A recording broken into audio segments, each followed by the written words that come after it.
Isang mapagpalang araw po sa ating lahat. Magandang araw at magandang gabi. Mega love shoutout po dyan sa mga solid supporters ng EDC, mga silent viewers at mga OFW.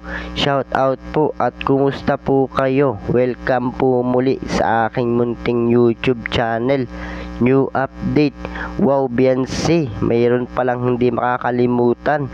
At Edo, walang pakialam. So ano ito? At yan po yung ating pag-uusapan ngayong gabi, mga kalingap. So kung bago ka pa lang po sa aking munting YouTube channel, pa-like, share and subscribe na rin po. At pakipindot na rin po ng notification bell para lagi po kayong updated sa aking video.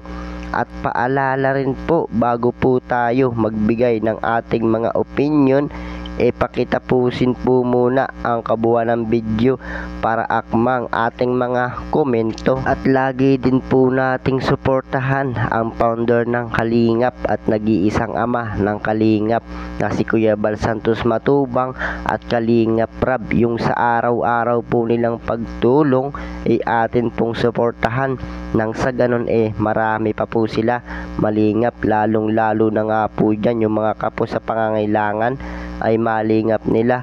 Ganon din po ang kanilang may bahay na si Ate Edna Vlogs at Jackie Tapia. Huwag po sana tayo magsasawang sumuporta, mga kalingap.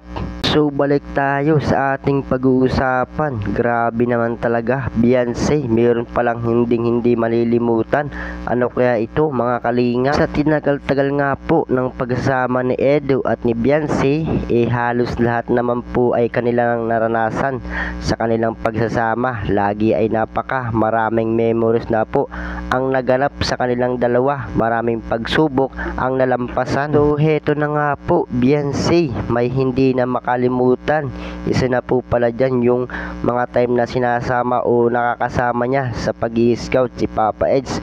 So bakit kaya isa ito sa hindi niya makakalimutan, mga kalingap? Grabe, siguro nga ay masasabi natin na may moment siguro sila na sobrang sumaya si Beyonce nakasama si Edo doon nga po sa pag-i-scout na kanilang pinuntahan. So eto pa, Edo, bakit walang pakialam? Eto na nga ang sabi ni Beyonce tungkol dito.